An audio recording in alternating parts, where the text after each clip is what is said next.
Salve, ac tempus bonum zona, nomen mihi Marcus est, etiam cindividual appellatum. With other words, hello and good time zone. My name is Marcus, also known as the Cindividual, and you are here on the Creator Talk on Horde of Tales. And today, I'm excited to be joined by Giles Penford of Vynestra, who have recently launched their Kickstarter for their 5e setting Vynestra. Giles, welcome to the channel. And why don't you give us an introduction about who Giles is and what your background in the beautiful world of TTRPGs is? Sure. Hello. Thank you for having me. Firstly, as said, I am Giles. By day, I am a gameplay programmer for various game studios, but by night, I am the lead designer of Vynestra, which, as you said, is just launched on Kickstarter. And yeah, it is a 5e setting very much themed around classical cultures. If you can see Marcus's get up with the toga, you can see that we are definitely on brand here. And yeah, I got my background in tabletop games and everything. I've very much, I guess, a newbie to it. I didn't ever really play tabletop games during my teenage years. I only really hit it in my early 20s. We started with Pathfinder first edition, and I played that for a good few years, and I'm still playing in the first campaign that I ever played in 8 years later. That is still going on. We're level 17. Yeah, very, very fun. Love that campaign. Love that the characters there. But yeah, we eventually moved to 5e for various reasons. We took a little hiatus from that, and that's where I picked up DMing. And then eventually that DMing grew into what is now today, Vynestra. And very, very long journey over 8 years, but a very cool one, certainly. Well, first of all, congratulations on playing in such a long-running campaign. 8 years, that sounds impressive, and it's not easy to keep a campaign going that long. But it also got you into the GM seat and into homebrewing your own world. And that's where Vynestra started, right? As a homebrew for your own campaign. Yeah, so it kind of started with, so I'd say probably 8-ish, 7-ish years ago. I had a partner who wants to get into D&D, and I wanted to learn how to DM. So we ran a very small, like 2-person campaign with that on a small little island known as Yordvale Isle, which is off of the main continent in Elos, which is the continent in Vynestra. And that is ultimately where Vynestra all started, on this tiny little island of a bit more consequence now than maybe it had back then, but it yeah, very much started this very small little homebrew thing that then just grew and grew and grew and grew. And now it is a whole world, much larger than it was 8 years ago. As you mentioned, it started out fairly small then, basically just an island off the coast of one of the important continents. And from there, it kept growing. You mentioned when we were talking the first time about this conversation, you mentioned that it also, most of it started with the city of Deveros, which is still in the setting of Vynestra, but also the city around which a lot of the setting grew from when you were still expanding the setting and having it grow. Was there a point where you thought that you had to grow the setting into more than what you had? And if so, what was the reason for making the setting grow that way? So there's a kind of interesting story. So we started on this small island, which wasn't even Deveros, actually. It was a completely separate thing. And then I picked up another campaign called On the Back of a Wagon, is what the group chat is called. And the whole reason behind that is because the players are part of a traveling mercenary guild that lives on the back of a wagon, and it's actually a demi-plane inside a covered wagon. And you open up the door, hold demi-plane inside there, and they travel around the Eldarin Empire solving issues. So it actually started off with like little small towns that are in the Eldarin Empire. They'd go like, this is where you're visiting this week, and these are the problems we're solving in this town. And then they move to the next place and do that stuff. And they eventually ended up in Deveros, the capital. It's kind of this big thing we were building up to for 2 seasons to head to the big capital of this empire they've been living in for the past 2 years. And obviously when they were there, crazy stuff happened. Like devils and demons came from the other plane and invaded the plane for the first time in 300 years, and the party were instrumental in helping the city defend itself, and that became part of sort of Vynestra lore now. And then it got to that point after we hit that kind of end of season 2 of our campaign, that I was like really burnt out as a DM. I'm sure a lot of DMs can sort of know that you can't get burnt out. Like you've written a lot, especially me. I like to really prepare. Like those sessions had hundreds of pages of notes. I kid you not. So I was very much just like, I need a break. And then I was like, would anyone else like to run anything in Deveros? Because I know there's some other GMs in my player base. Like, would you guys like to run something? And they're like, sure. If you've got some info to give us. And I'm like, yeah, I can write you some info. So I started writing Deveros, and I was like, this is going to be a 50-page small little thing. I'm going to give it to my players, and they can run their own little things while I'm not around, and then it'll be canonical to the campaign. And then suddenly 4 years have passed, and I'm releasing a Kickstarter for 1,000 pages and 5 books. Yeah, it's been a journey. So it started as just writing a document for your other players to have a chance to run games in your setting because you were taking a break from running games, which I agree is something very relatable as a GM. Yeah. And it grows into something that you're kickstarting since the start of this week. Was there a specific point where you were thinking, I have something here that I want to publish? I think it was like, it must have been like a year in. It's around the start of COVID, I think. I was kind of holed up, and then I didn't really have a lot to do because I couldn't go out and meet people. So I really started focusing on it and expanding it. And then I contacted Danny, who was an artist, and he's the very first artist on the project. I was like, hey, I want to get these small little bits of art. And we got the art, and I was like, I could actually release this as a thing. And then I looked like, how do you release this sort of thing to people who might be interested? And everyone's like, well, you do Kickstarter, and that's the best way to do it. I was like, okay, well, I guess I'll try doing a Kickstarter, I guess. And originally it's just gonna be like a digital thing, and then it's just like feature creep, and then slowly expanded. And it was like, for Devros to exist, I need the Aldaran Empire to exist as a thing. For the Aldaran Empire to exist, I need the Elosian Nation, like continent, to exist. For that to exist, I need the medial plane, and for the medial plane, I need the compass. So it just kind of grew and grew and grew to like explain everything that I'd written. I needed to finish off the rest of it. It's like you added context, and the more context you added, the more additional context you needed for that context to make sense within the context. Yeah, and then it almost flips, and I was like, well, I'm doing the whole thing now. So I went to the very top and then went all the way back down and worked it all through. So that's what I really love about Vynestra, is you can like point at some bits of lore and you can see they tie all which way, because I built it like bottom up and then up back down again, and made sure it all threaded and made sense. That's why it's also taken 4 years. Well, 4 years of organically growing such a setting and then coming to the point where you're going to kickstart it, and we're gonna circle back on that a little bit later. But if you've been working on the setting for 4 years, this setting growing and growing slowly, I imagine there's a lot of stuff in there that makes it not just special to you, but special to anyone who would like to run a game in that setting.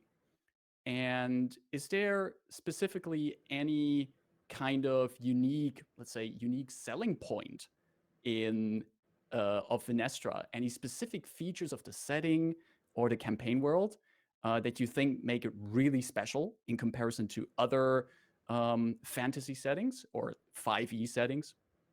The main thing, I think, since the very start, which is like the Ember system,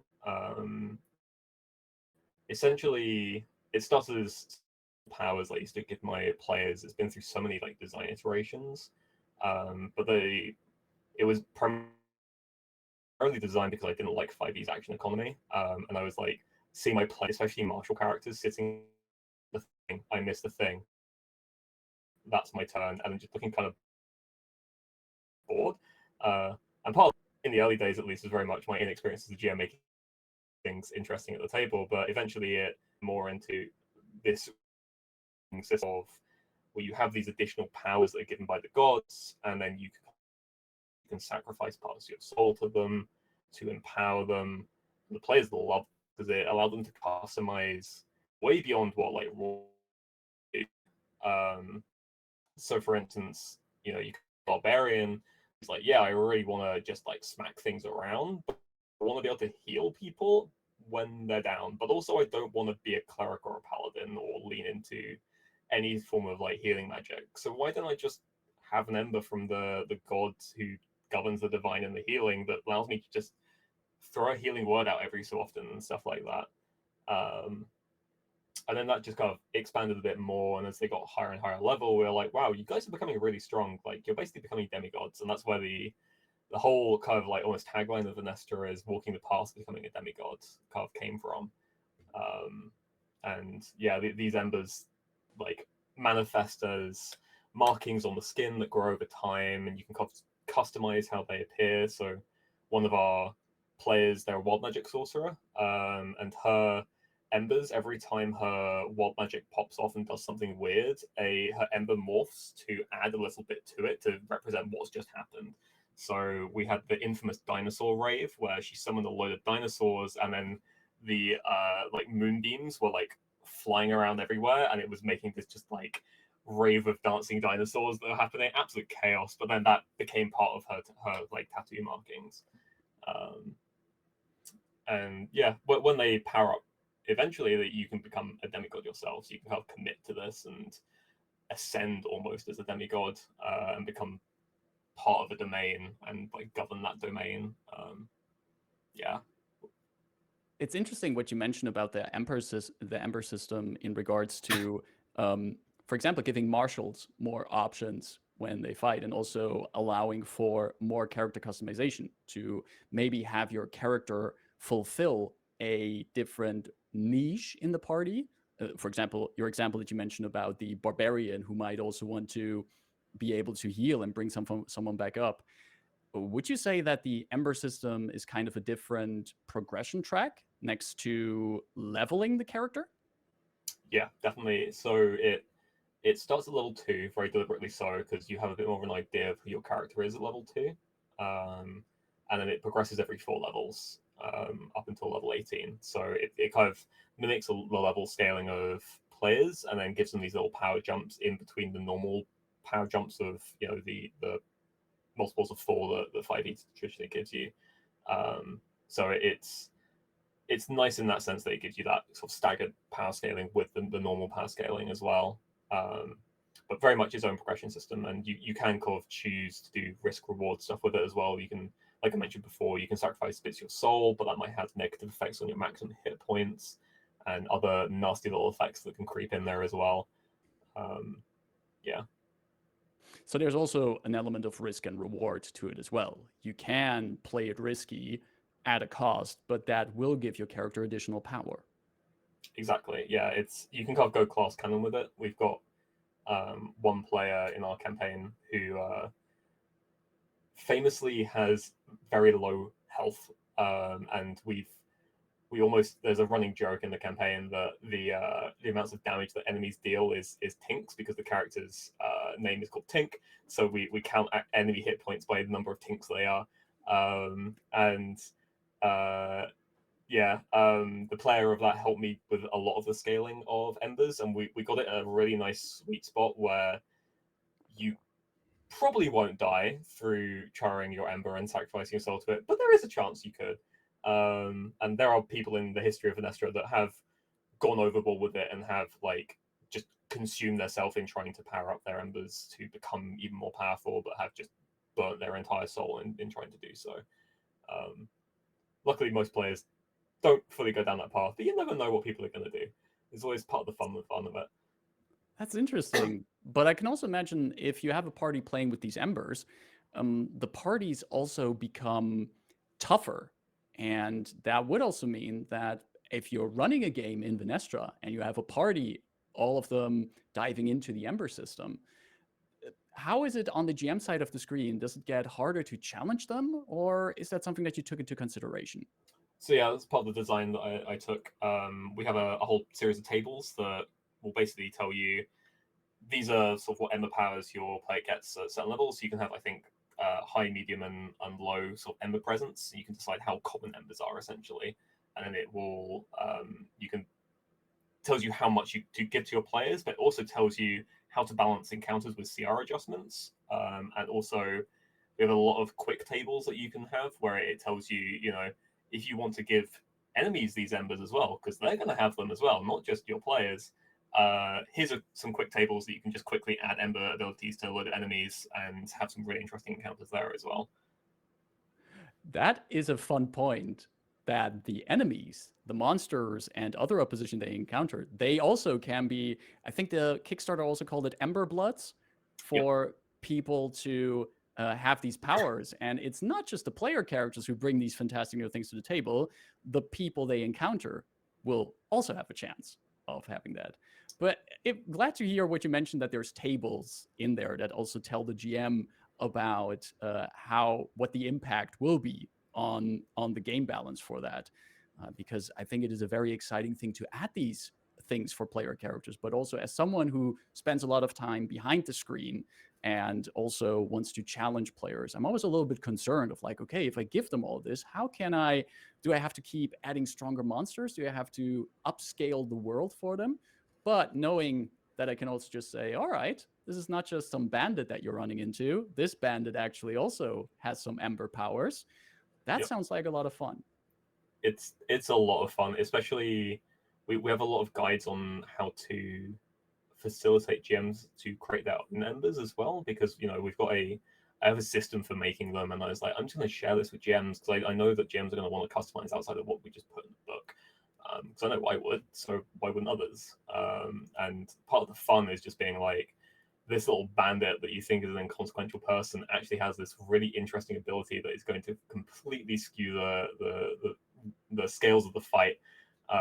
We've had a few instances of that happening in some of the playtests. It's been very fun watching that happen. Fantastic. You mentioned one other thing a little bit earlier when we're talking about the unique features of the setting. You talked that the embers are also linked to becoming a demigod. Mm-hmm. What does it mean to become a demigod in Vynestra? So to become a demigod, you basically commit yourself to a domain. So for instance, we have Asubek, the demigod of undeath. We have Mendias, the demigod of swords.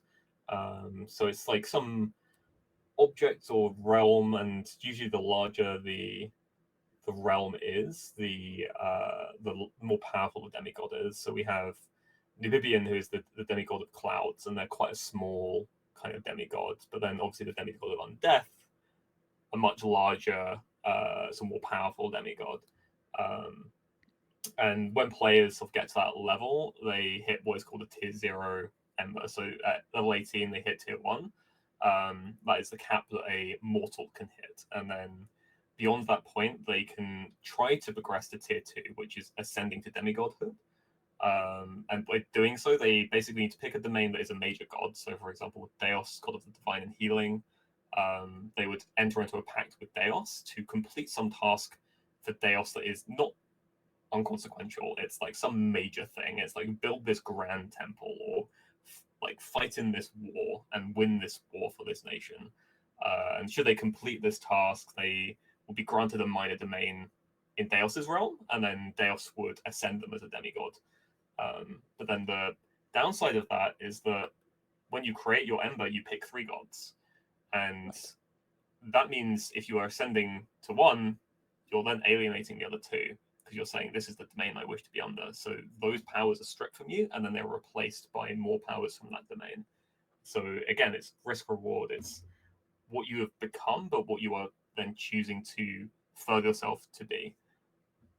But you pick these 3 domains when you first start developing these ember skills, I imagine. So yes, over the course of your character leveling up, then you could pick from these 3 different trees, or these 3 different domains. But if you really want to take it to the next level, tier 0 in this case, you have to pick one. Yeah, so you might have over the course picked like multiple abilities from all these three gods, but then you then choose one at the end. If you want to ascend that higher level, and some people choose not to. There are lots of people in the in the setting that are tier ones, and they're just like they're happy. They don't want to pick. They just want to live their lives. But there are some people that also do want to hit that level as well. Right. And you might not necessarily ascend to become a demigod. There's something called a mantle as well, which is a demigod in waiting. Essentially, you're someone who is been blessed by the gods, and you are at that tier 0 level, but you are not yet a demigod, and you are waiting for that ascension to happen. And it's at the whims of the gods when that does happen. So then you become a demigod. What does that mean for a character in the setting? Let's say I have this character that I've played in Vynestra for 20 levels. I've had a GM who ran a fantastic campaign from level 1 to 20. And now my character is at this precipice of becoming a demigod, or is actually becoming one. What does it change something in the setting? Is this a way for players with their characters to really impact the setting? Yeah, definitely. It's almost you gain a cult, like you gain followers. It's really hitting that end game of like you are this all powerful being, and it's almost like grandfathering yourself into the existing lore of that table's world. So if new campaigns then start, that player, that character has a presence there still because they are now a demigod and they have a following. They could even ascend to become a real fully fledged deity. So it's very much sort of you're progressing to this end game where these demigods are walking with immense powers, and you've won D&D essentially.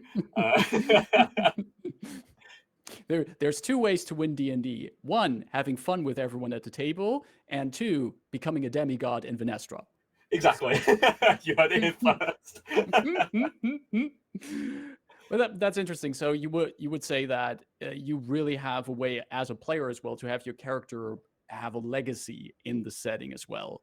To even if you decide with maybe the same group, play a new campaign, you're just playing it a few years later in Vynestra, you can say, "Oh, right, you encounter members of the cult of this demigod who used to be a player character."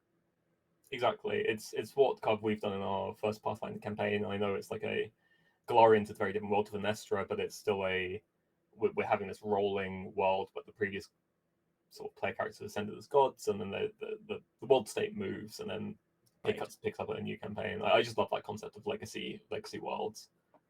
And it's fun to see the setting itself also evolve when you're playing together. You mentioned at the start of this conversation that you're playing for 8 years in the same campaign. And I can imagine that the world that you currently have in the campaign is not the same that it was at the start of the campaign. Oh no, it's very different. It's almost like as if the world itself is a character that also levels up and decides to try out different aspects of the game. Yeah, it definitely is. It's partly what I wanted with Vynestra as well. Like my philosophy with Vynestra is like once you have the books, it is not Giles Penfold's world anymore. It's not my world. It's your world to do what you want with. Like that is your world to change, to modify, and to make a legacy world for your table. That's an exciting thought, isn't it? That there might be tables out there that play in the world that you created, but they're going to change it in so many different ways, and it's going to be different for each group that runs their parties in that world. And I love that. That's what I want. Like to encourage like creativity and people to just take something and then run with it and do what they want with it. I know a lot of gyms do that, but I know that a lot of people also just like picking up a book and running it. And I want to kind of push people into creativity and being like, make something interesting, make something fun, like make it your own. Talking about sharing and making it your own, I think there is an interesting topic that we also discussed in our conversation before this conversation. You took about 4 years before you decided to take Vynestra to a Kickstarter. I can imagine that earlier this year, you were running preparations for it to put it live, putting together mailing lists, making sure that the content you have ready is good to go.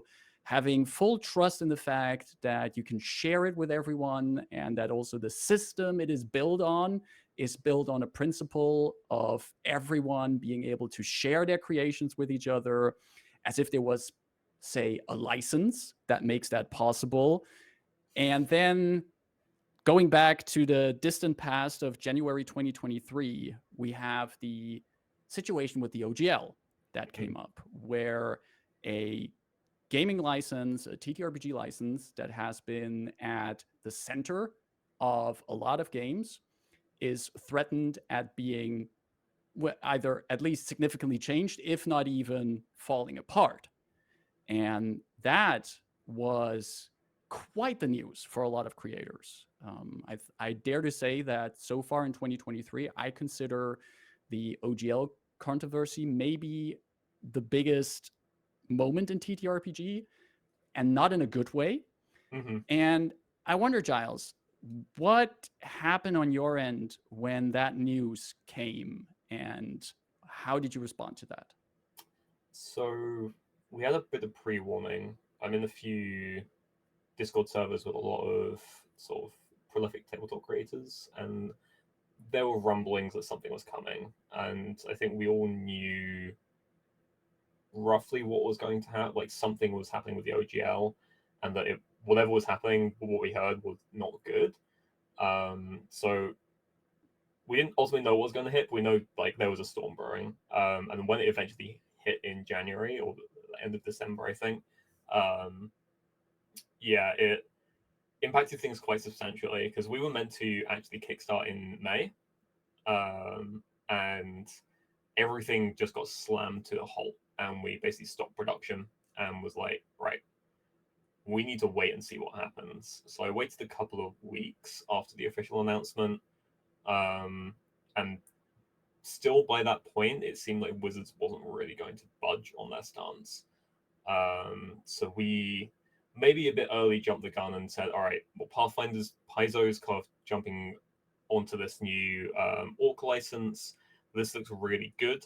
A lot of people are kind of shifting over this direction. Pathfinder 2 is a really solid system anyway. Like, I love Pathfinder 2. It's a really nice system. So I was like, if Wizards are going to do this, let's just move. So we put out a little statement saying that our intent is to move over to Pathfinder 2e. And literally, I think like 2 days after we made that statement, they retracted everything. And I was like, God damn it. So I wish I'd waited a bit longer for making that statement, but it kind of solidified that we wanted to start making this shift towards Pathfinder 2e as well, and like embracing that as a system. But we'd already done all the work for 5th edition. Like, it's not easy to just jump on 4 years of work and modify it into a new system. I know Pathfinder 2e has a lot of similarities with 5e, but there's a lot to convert over, especially with the Ember system. Like, thinking about how that's going to move over. We have like 150 plus pages of stat blocks that all need converting over. That's a lot of work. So we didn't really have the budget to do that. And yeah, that really impacted us quite heavily because we were thinking, right, how are we going to get the budget to make the conversion? How are we going to do this across? There's probably going to be a loss in revenue because there's going to be people who want to stick with 5th edition and not move over. So yeah, lots of ifs, buts, and maybes, and question marks flying everywhere. So there was a bit of a relief when it hit the Creative Commons, when we were like, now it's in the Creative Commons, we're like, this is safe. They can't retract this now. So we can keep going with 5e. But it did make us realize we need a bit longer to get things ready anyway, so we pushed it back to September. So in some way it was a bit of a blessing, and in most ways it was a bit of a curse. And you mentioned you were also hanging in the Discord with other creators about that. How did you feel among fellow creators who were impacted by this? What was the general mood at that time? It was interesting to watch. There was a lot of, because usually I don't really spend a lot of time on Discord outside of like private messages. I can't lurk in servers. I get very socially drained very quickly, so I don't sort of sit chatting in servers. But this is the first time I was actually paying attention to stuff. And there are a lot of like very, very big names that were basically orchestrating pushes for the no D&D hashtag and all the really big kind of like just all the getting people in the right direction to try and fight this thing. And it was really nice to see like the community really pulled together and all these people sort of pick up their pitchforks and their pickets and be like, right, we're going to protest this and we're going to organize a protest for this and we're going to make this like work. And yeah, it really heartwarming in a weird sort of way, just to see like the community pull together in such a dire time. Like, don't care if you're kind of old D&D editions, new D&D editions, everyone's affected by this. Even Pathfinder's affected by this. Like, we need to band together and really fight. That also shows you how far-reaching that was, because I think sometimes people think that OGL, that's only D&D, but there's other games that were built on that license, that drew from that license, and there was this entire ecosystem, so to speak, that's reliant on it. So there were a lot of creators impacted by this news. From what you just mentioned, it is good to hear that there's also this sense of solidarity amongst the creators in that case. That's also, as someone from the outside, I am by no means a game creator. I am a very enthusiastic consumer of everything TTRPG. But from the outside, I also got the idea that there were a lot of creators that were, of course, A, worried about what was going on, but B, also looking out for each other, looking at other options. Like, I have this supplement in the pipeline, but I'm not sure. Should I just publish it? Should I wait for anything? People helping each other out with advice there. And what you just mentioned about waiting it out to see what news comes, and then just before they announce that they go into Creative Commons, decide to also develop for another system, I can imagine that you were not the only creator at that point that was at that situation. I can imagine there were other creators that were also waiting how the situation develops. Definitely. I know of a few people who are like, right, we're jumping onto Pathfinder 2e, we're going to start making stuff for that. And then there's obviously the whole Raise the Pirate Flag that went on as well, and sort of lots of other major sort of third-party publishers breaking away from that and making their own sort of licenses and systems. Excuse me. So it was interesting seeing, it was almost a fragmentation, but it was almost like the army had fragmented and rallied under different banners, and there were like different banners being held everywhere. Like Paizo was waving their Orc banner, there was the pirate banner being waved on the other side, and people were just like scattering to whoever they put their trust in the most. But yeah, it was interesting to watch. Definitely a lot of people that were waiting to see who was gonna make the first step, and it seems I think Paizo was the person who kind of made the big first push with the Orc. Right. Yeah, and I think we're going to feel the impact of this for quite a bit within the TTRPG creators community, especially because of the different other licenses and games that came out of this. But you also mentioned for yourself that it led you to also look into making Vynestra compatible with Pathfinder 2e. And you also already mentioned that that means a lot of conversion works. We talked earlier about, for example, tables for the Ember system. You mentioned the stat blocks. And even though there are certainly similarities between D&D and Pathfinder, there's also a lot of design differences. So there's a lot of need of converting. Is next to the converting of all of this, what would you consider is the biggest challenge in taking one setting that was originally created for one system or within one system, and then trying to translate that to another system? It 100% the abilities.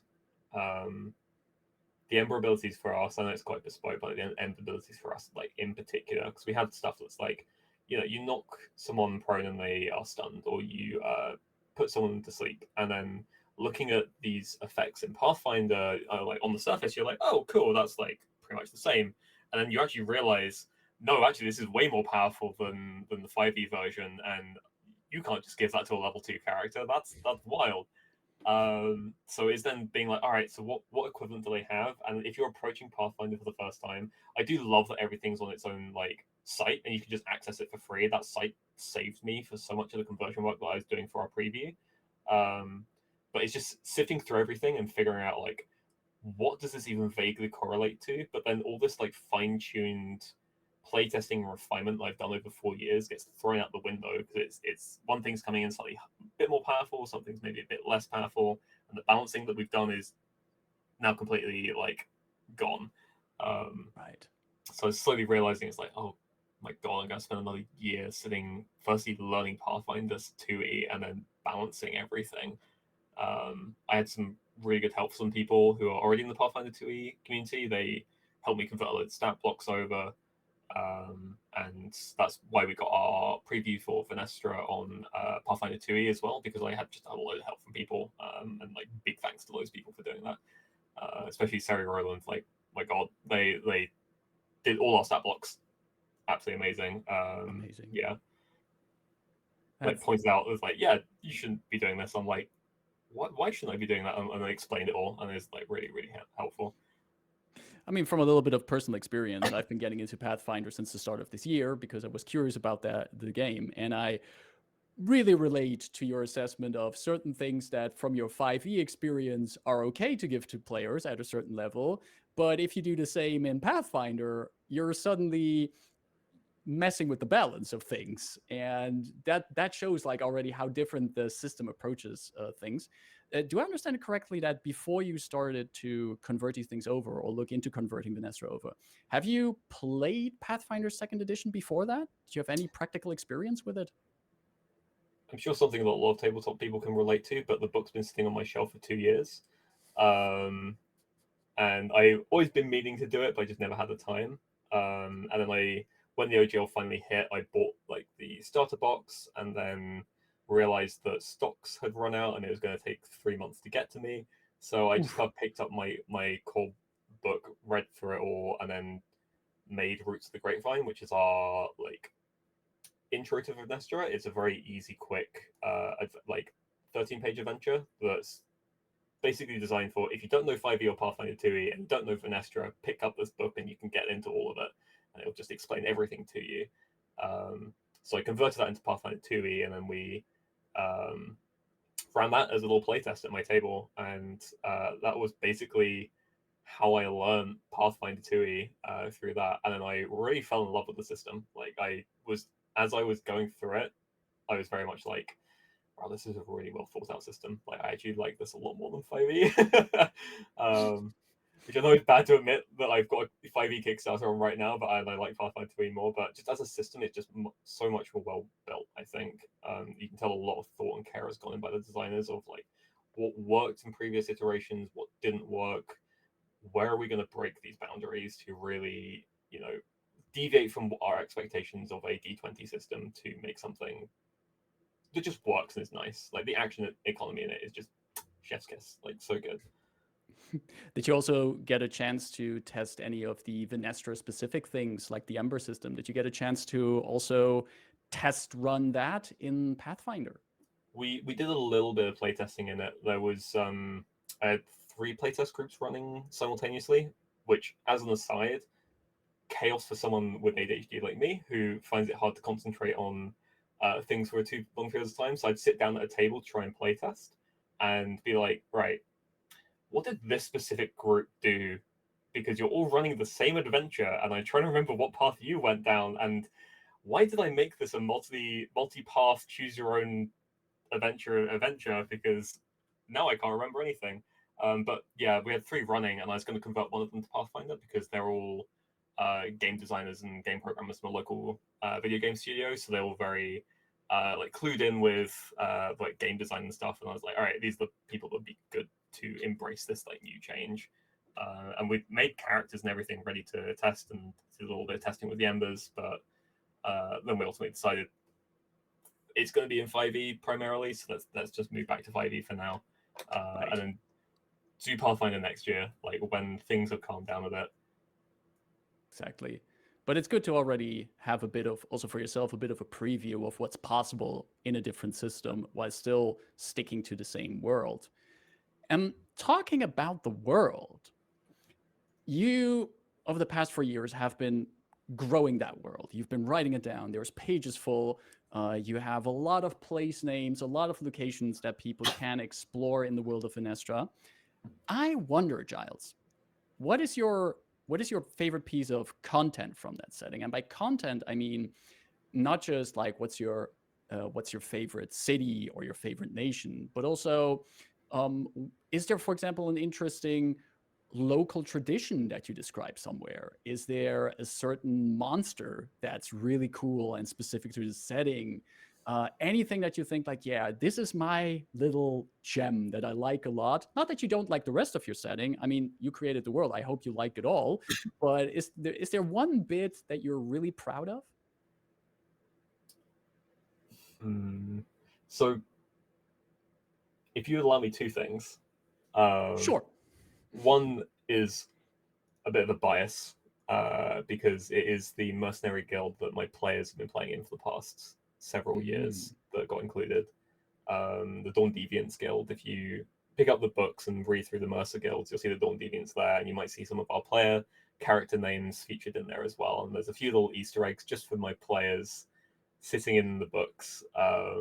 And yeah, I think that's probably one of my favorite pieces of content, just because it has a lot of meaning to me and sort of my players, and it's some like silly little quotes in there that some of the players have said over the course of the past 4 years. My favorite of which is "Sometimes I'm drunk and sometimes I'm a shark," which hands down is great, just out of context, one of the best quotes. In terms of like what my actual favorite single pieces, to give a bit of backstory, I used to go to Venice a lot as a kid. My parents used to take me there quite a lot. It's my favorite city in the world. I love Venice. It's why Devros is inspired by Rome and Venice, because I found I wanted to make it based on Rome, but then I just found Venice creeping in there and I couldn't stop it. So I just let it go. So the city's a melding of Rome and Venice. And there's a restaurant in Venice that's still there today called I Cogni. And it used to be run by these three lovely elderly ladies called Eda, Benita, and Leonida. And they were very kind to me when I was sort of 6, 7, 8 years old. They were lovely.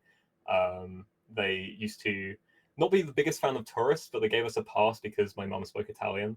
They used to be the type of people that would, it's a very small little restaurant. They used to sit down with a wine bottle next to your table and chat with you while drinking wine from just pouring themselves a glass of wine, giving you free glasses of wine because they liked you, telling other tourists to go away because they didn't like them. Like, not professional at all, but absolutely incredible people. And then we didn't go back to Venice for maybe 5 to 7 years. And then when we eventually went back, we found out that they'd all passed away very sadly. And we were really sort of sad to hear this. And I wanted to sort of do an homage to them and their memory of that. So in Deveros, you will find a small little taberna called De Cugni, and it is run by 3 red dragonborn ladies, all sisters, Ada, Benita, and Leonida. And I feel that encompasses the fiery spirit that they had. So if you are playing in Deveros, stop by and say hi to an old memory that I have. Because you know what they say, people die twice. They die once when they pass away, and again when their memory is lost. And hopefully this keeps their memory alive for a long time. Yeah, Giles, that's definitely my favorite part of the books. It's very special to me. that is beautiful. Love that you do this kind of homage also. Why wouldn't you? This sounds like a very fond memory of yours. And to give it a place in a world that you also wrote, amazing. Fantastic. We're And heading back to Venice in a few weeks, and we're going to the restaurant, and we're going to raise a glass in their memory, as we do each time we go back. beautiful. Well, I definitely know where I will start an adventure if I get to run a game in Deveros. So Definitely. that sounds like a great place. They've got Talking to be about drinking wine. They're always drinking wine. always, no matter the time of day, there's always wine at their hands. Exactly. Talking about beautiful places, we're slowly moving towards the end of our conversation. And I do know, if I know one thing about talking to fellow GMs and world builders, is that if I don't stop myself, I could talk all night with you. But unfortunately, we have things to do. But before I let you go, I have one final question for Mhm. you. You've already described this cafe in Deveros that is a lovely place. But say you were able to live anywhere in Vynestra. You could just pack your things in the real world, walk through a portal in a wardrobe, and end up in Vynestra. Where would you like to end up and just live a nice life? Oof. I mean, there's a lot of places. Um, I feel so. There's a province of the Eldaran Empire called Nivenea. It's right in the center of the empire. It's known as the wine homelands. It's where all the best wines come from. It's sunny. It is gorgeous rolling fields, rolling vineyards as far as the eye can see. I feel I would set up shop a small little vineyard in Nivenea and live the rest of my days out there in relative peace and quiet away from the borders of the empire, which are a lot more tumultuous. It sounds like a nice life living out there. And is there, by any chance, any kind of ember that you could give yourself there that makes you better at using those vineyards? Is there a domain of wine brewery? I mean, there is Brimshaw, the god of wine, who doesn't have any embers written for the book, but we're thinking of doing him as part of one of the supplements. All right. There's a spell in the book called Water to Wine, and it was a really silly spell that I just wanted to include because you can cast it at level 1 and it makes really cheap basic wine, but if you cast it at 9th level, it creates wine that even the gods themselves cannot fathom to drink. So I would probably have an ember that could create water into wine. That would definitely be a nice one to have. Awesome. Fantastic. Well, Giles, we're at the end of our conversation. If you've been watching this either right now live or later as the VOD and you're curious about Vynestra, there is a link currently in the chat to the Kickstarter currently running. I'm going to make sure that we'll also include the link in any kind of VOD descriptions. There you can back Vynestra, a 5th edition setting inspired by the classic world, featuring everything and more that Giles just told us about. So you should go over there and help out to bring this book to life, and hopefully also one day the supplement with wine brewery embers for us. Giles, before we head out, is there any last things you would like to share with us? No, I just want to say very much thank you for having me here. It's been an absolute pleasure talking to you. And yeah, if you like anything that I've spoken about at all, definitely give an extra look. I definitely appreciate it. Fantastic. Thanks everyone for hanging with us here on this Creator Talk. I've been Marcus, also known as the Chindividual. I did not make my outro in Latin. I should have, but I'm also not fluent in Latin to improvise this. But thanks everyone for hanging with us today. Stay safe, take care, and see you next time on Horde of Tales. Bye.